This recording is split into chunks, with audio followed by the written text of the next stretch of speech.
ಮನೆ ಹಾಳ ಬುದ್ಧಿ ಕಲಿಸ್ಕೊಡೋದು. ಗೊತ್ತಿಲ್ಲ ನನಗೆ ಧಾರಾವಾಹಿಯವರು ಎಷ್ಟು ನನ್ನನ್ನು ಹೇಟ್ ಮಾಡ್ತಾರೆ ಅಂತ. ಮನೆ ಹಾಳ ಬುದ್ಧಿಯನ್ನು ಕಲಿಸ್ಕೊಡುವಂಥ ಧಾರಾವಾಹಿಗೆ ಎಷ್ಟು ಎಡಿಕ್ಟ್ ಆಗಿದ್ದೀರಿ ಅಂದರೆ, ಹಿಂದಿನ ಬಾಗಿಲಿಂದ ಕಳ್ಳ ಬಂದು ಮನೆ ಕಳ್ಳತನ ಮಾಡ್ಕೊಂಡು ಹೋದ್ರೂ ಗೊತ್ತಾಗಿರಲ್ಲ. ಆಗಿದೆ ಉದಾಹರಣೆ. ಮಕ್ಕಳಿಗೆ ಓದ್ರಿ ಓದ್ರಿ ಅಂತ ಕೂರಿಸೋದು, ನೀವು ಧಾರಾವಾಹಿ ನೋಡೋದು. ಹೆಂಗೆ ಕಾನ್ಸಂಟ್ರೇಷನ್ ಮಾಡೋಕ್ಕಾಗತ್ತೆ ಮಕ್ಕಳಿಗೆ?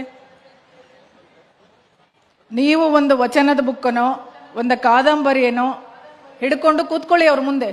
ನೀವು ಪಾಠ ಹೇಳ್ಕೊಡ್ಬೇಕು ಅಂತಲ್ಲ. ನೀವೇನು ಮಾಡ್ತೀರಿ? ಮಕ್ಕಳು ಹೇಳಿದ್ದೇನೆ ಯಾರೂ ಕೇಳಿ ಕಲಿಯೋದಿಲ್ಲ. ನಾವು ಹೆಂಗೆ ನಡ್ಕೋತೀವಿ ನಮ್ಮನ್ನು ನೋಡಿ ಕಲಿತಾರೆ ಮಕ್ಕಳು. ಈ ಸಮಾಜದಲ್ಲಿ ಏನು ನಮ್ಮ ಮಠಗಳು ಹೇಗೆ ನಡ್ಕೋತವೆ ಅನ್ನೋದನ್ನು ನಾವೆಲ್ಲ ಹೆಂಗೆ ನೋಡಿ ಕಲಿತೀವಿ, ಅವರ ಆಧ್ಯಾತ್ಮಿಕತೆಯನ್ನು ನಾವು ಹೆಂಗೆ ಕಲ್ಕೋತೀವಿ, ಹಾಗೇನೆ ಮಕ್ಕಳು ಮನೆಯಲ್ಲಿ ನಮ್ಮನ್ನು ನೋಡಿ ಕಲಿತಾರೆ. ದಯಮಾಡಿ ಹೆಣ್ಮಕ್ಳು, ನಿಮ್ಮ ಮಕ್ಕಳ ಭವಿಷ್ಯ ಉಜ್ವಲ ಆಗಬೇಕಂದ್ರೆ ಎಲ್ಲರೂ ಫಸ್ಟ್ ರ್ಯಾಂಕ್ ಬರೋಕ್ಕೆ ಸಾಧ್ಯನೇ ಇಲ್ಲ. ಎಲ್ಲರೂ ಇಂಗ್ಲೀಷ್ ಮೀಡಿಯಮಲ್ಲಿ ಓದಿದ ತಕ್ಷಣ ಏನೋ ಆಗ್ಬಿಡ್ತಾರೆ ಅನ್ನೋದನ್ನು ತಪ್ಪು. ಗ್ರಾಮೀಣ ಭಾಷೆಯಲ್ಲಿ, ನಮ್ಮ ಮಾತೃಭಾಷೆಯಲ್ಲಿ ಕಲಿತು ಏನೂ ಆಗಕ್ಕೆ ಸಾಧ್ಯ ಇದೆ. ಹಳ್ಳಿನಲ್ಲೇ ಕಾನ್ವೆಂಟ್ ಸ್ಕೂಲಲ್ಲಿ, ಡಿಸ್ಟ್ರಿಕ್ಟ್ ಇಂಥ ಪ್ಲೇಸಲ್ಲಿ ಓದಿದವ್ರು ಮಾತ್ರ ಮುಂದೆ ಬರ್ತಾರೆ ಅಂತಲ್ಲ. ಕನ್ನಡ ಮೀಡಿಯಮ್ದಲ್ಲೇ ಮಾಡ್ಬೋದು. ಅಭ್ಯಾಸ ಮಾಡಿ ಕನ್ನಡದಲ್ಲೇ ಸಾಧನೆ ಮಾಡೋಕ್ಕಾಗತ್ತೆ. ಅದನ್ನು ನೀವು ಎಕ್ಸಾಂಪಲ್ ಕೊಡ್ಬೇಕು ಮಕ್ಕಳಿಗೆ. ಕಂಪೇರ್ ಮಾಡಬೇಡಿ ಯಾವತ್ತು. ಅವನಷ್ಟು ಮಾರ್ಕ್ಸ್ ತೊಗೊಂಡೆ ನೀನು ಯಾಕೆ ತೊಗೊಂಡಿಲ್ಲ ಅಂತ. ನಾನು ರೀಸೆಂಟಾಗಿ ನನ್ನ ಮಕ್ಕಳ ಸ್ಕೂಲಿಗೆ ಪೇರೆಂಟ್ಸ್ ಮೀಟಿಂಗ್ ಹೋಗಿದ್ದೆ. ಯೂಶ್ವಲಿ ಹೋಗೋದಿಲ್ಲ ನಾನು, ಬಟ್ ನನ್ನ ಮಗಳು ಈ ಸಲ ನೀನು ಬರಲೇಬೇಕು ಅಂತ.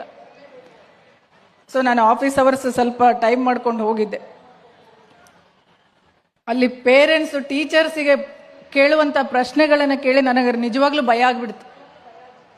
ಏನು ಎಕ್ಸ್ಪೆಕ್ಟ್ ಮಾಡ್ತಾ ಇದ್ದೀವಿ? ತಾಯಂದ್ರೆ ಜಾಸ್ತಿ ಇರೋದಕ್ಕೆ ನಾನು ಹೇಳ್ತಾ ಇದ್ದೀನಿ. ಏನು ಎಕ್ಸ್ಪೆಕ್ಟ್ ಮಾಡ್ತಾ ಇದ್ದೀವಿ ಮಕ್ಕಳ ಕಡೆಯಿಂದ ನಾವು? ಬರೀ ರ್ಯಾಂಕಾ ಅಥವಾ ಸಂಸ್ಕಾರನ? ಕಲೀಲಿ ಮಕ್ಕಳು. ಎಲ್ಲರೂ ಒಂದೇ ಥರ ಇರಲ್ಲ. ಹುಟ್ಟುತ್ತಾ ಯಾವುದು ದಡ್ಡನೂ ಅಲ್ಲ, ಬುದ್ಧಿವಂತನೂ ಅಲ್ಲ.